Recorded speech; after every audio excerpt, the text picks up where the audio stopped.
안녕하십니까, 이병옥입니다. 자, 수험생 여러분들께서 오늘 배우실 내용은 녹색건축물 조성지원법에 대해서 저랑 같이 학습을 해보도록 하겠습니다. 자, 일단 우리 교재 보시면 녹조법에 대해서 우리가 녹색건축물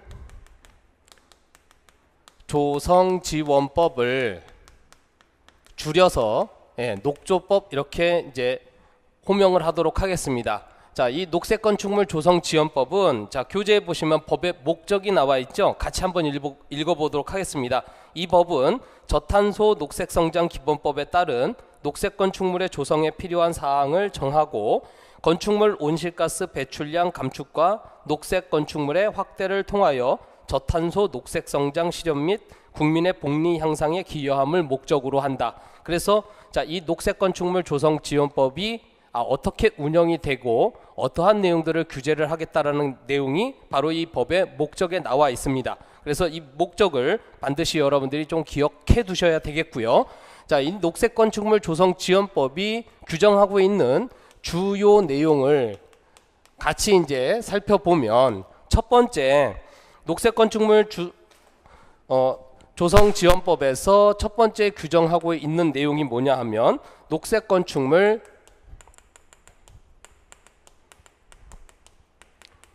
기본계획입니다. 이 기본계획은 누가 제정하냐 하면 정부에서 제정해가지고 그 기준을 마련해 놓습니다. 그 다음에 두 번째, 이 녹색건축물 기본계획이라고 하는 것은 대한민국 전체를 대상으로 하는 거고요.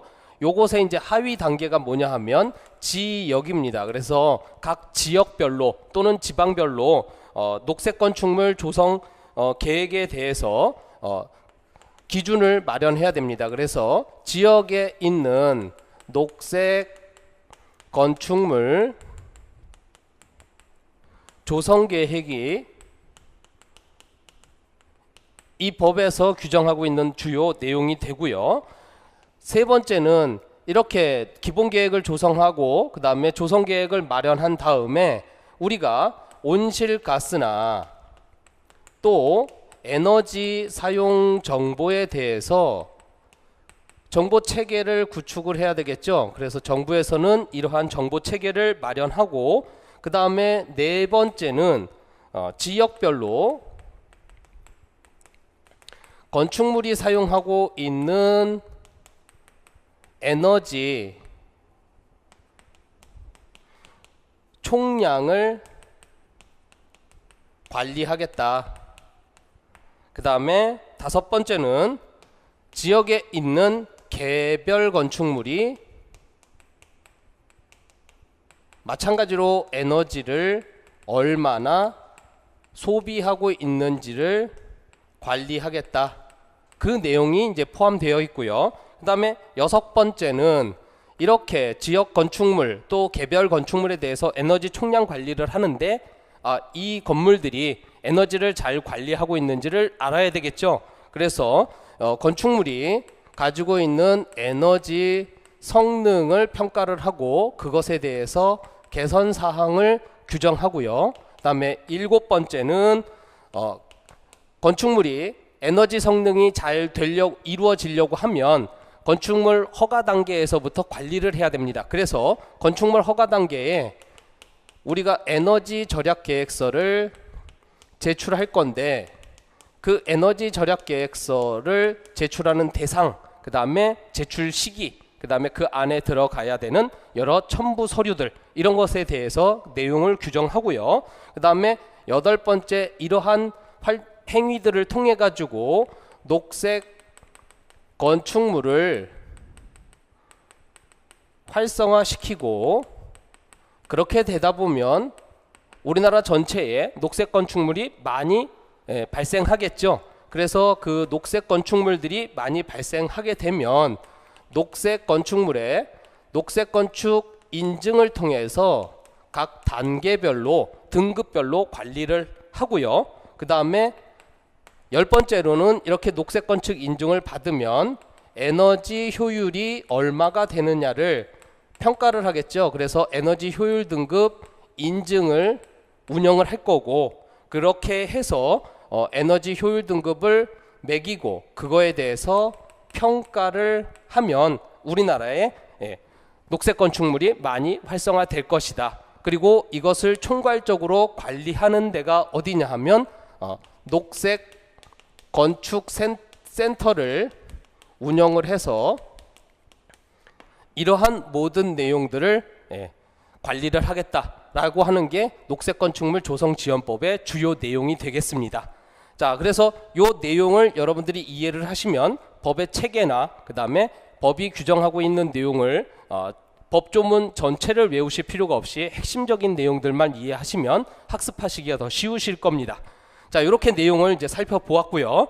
다음에 자, 두 번째 있는 내용 보면 이 녹색 건축물 조성 지원법에서 규정하고 있는 용어의 정의를 살펴보도록 하겠습니다.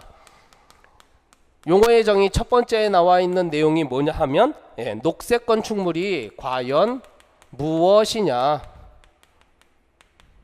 그래서 녹색 건축물에 대해서 정의를 내려놨습니다. 그래서 같이 한번 보시면요. 저탄소 녹색성장 기본법 제54조에 따라서 건축물과 환경에 미치는 영향을 최소화하고 동시에 쾌적하고 건강한 거주 환경을 제공하는 건축물을 말한다. 즉 다시 얘기하면 이 건축물을 지었는데 지구 환경에 악영향을 미치면 안 되겠죠. 온실가스가 많이 나온다든가 또 에너지 이용이 많다든가 또는 탄소가 많이 발생한다, 탄소 배출량이 많다든가 하면 지구 환경에 악영향을 미칩니다. 그래서 그러한 것들을 최소화하기 위한 건축물이 바로 녹색 건축물입니다. 그래서 녹색 건축물 우리 교재 박스에 나와 있는 내용을 보면 첫 번째 에너지 이용 효율이 높고요. 그 다음에 두 번째는 신에너지 또는 재생 에너지를 사용하는 설비의 사용 비율이 높고 그 다음에 세 번째 온실가스는 적게 배출하고요. 온실가스 배출량이 적고 그 다음에 네 번째 지구 환경에 영향을 적게 미치고 그래서 건축물 자체가 쾌적한 환경을 조성할 수 있는 건축물을 우리가 녹색 건축물이다 이렇게 정의하고 있습니다. 자, 그러면 이 우리가 저탄소 녹색성장 기본법 제54조라고 하는 게 뭐냐? 그래서 우리 교재 하단에 보시면 자, 저탄소 녹색성장 기본법 제54조는 어떠한 내용을 규정하고 있냐 하면 여기에 제가 서술한 것처럼 에너지 이용 효율이 높고 그 다음에 신재생 에너지 사용 비율이 높고 온실가스 배출량이 적은 그러한 건축물을 확대시키기 위해서 녹색 건축물 등급제를 만들어서 즉 정부에서 시책으로 만들어서 그걸 수립하고 시행하고자 하는 것이 바로 54조의 내용입니다. 거기에 따른 녹색 건축물의 용어 정의 여러분들이 좀 잘 체크해 두시고요. 다음 페이지 내용 보면 자, 두 번째 우리가 이렇게 규정한 녹색 건축물을 조성한다. 그래서 녹색 건축물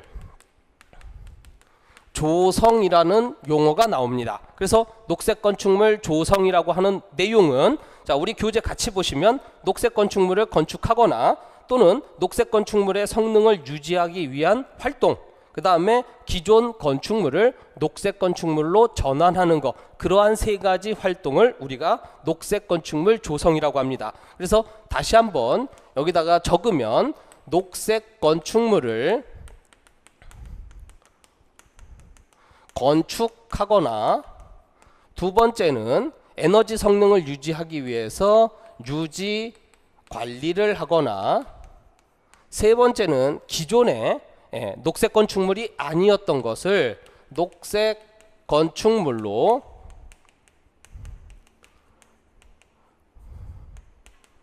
전환하는 이러한 세 가지 행위를 우리가 녹색 건축물 조성이라고 한다.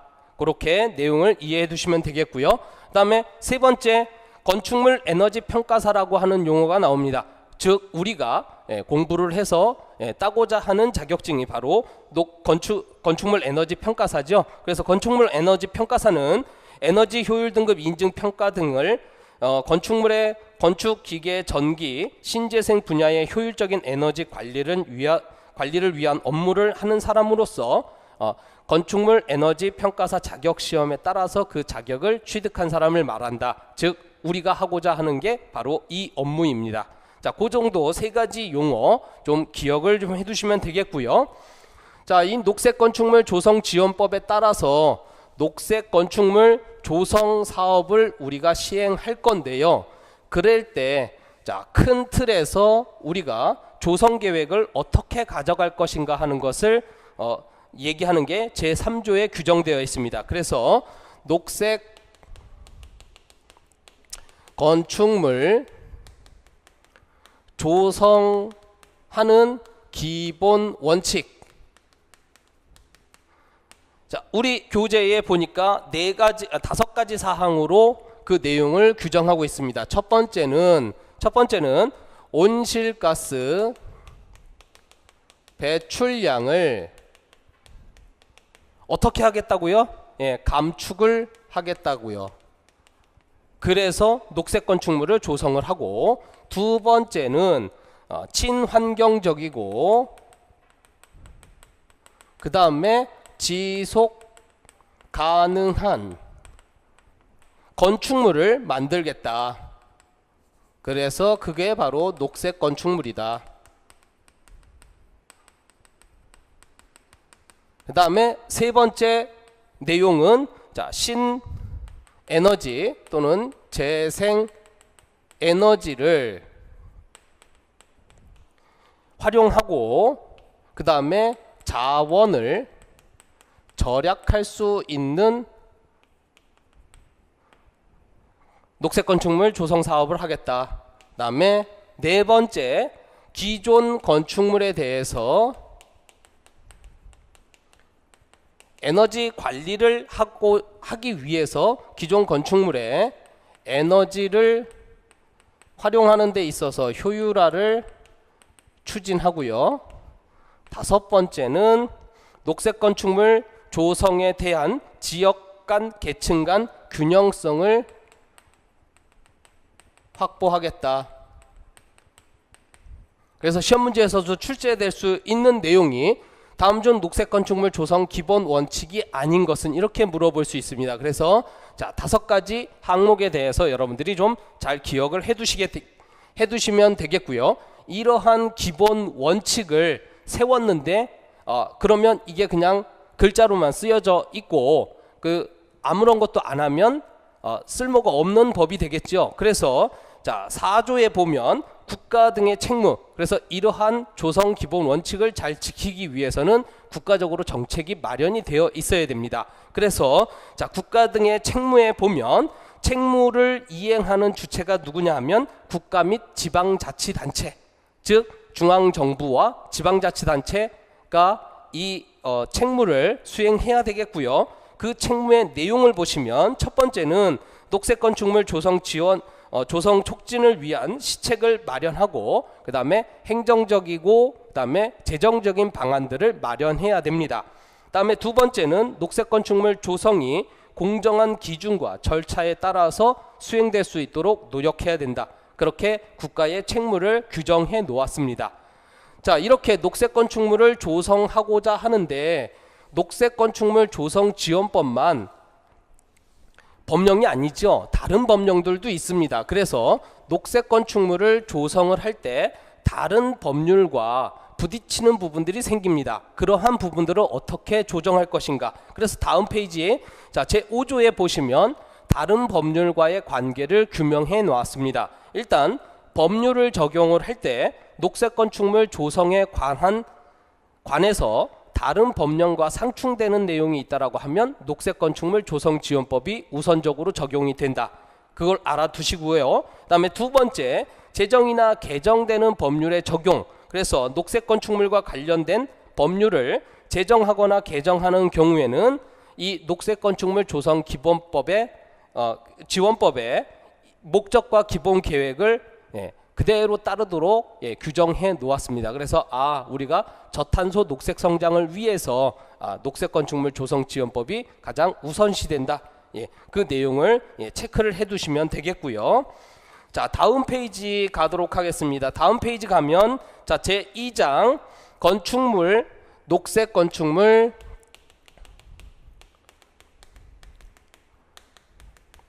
기본 계획에 대해서 나오는데요. 이 녹색 건축물은 누가 하는 거냐? 정부에서 마련을 하는 겁니다. 정부에서 마련을 하는데 이때 이 기본 계획을 수립을 누가 하느냐? 수립은 국토교통부 장관이 기본 계획을 수립을 하고요.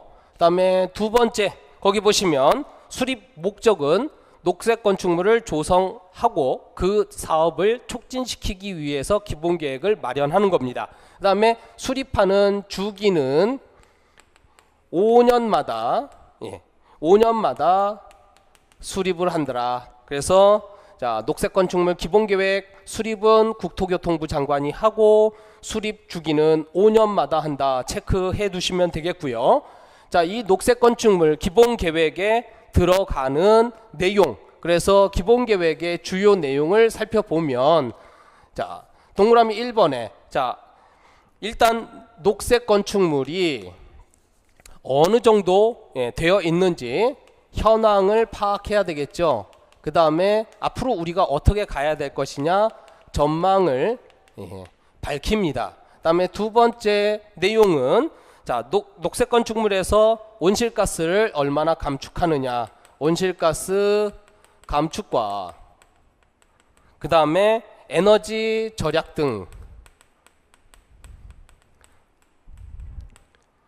등에 대해서 목표를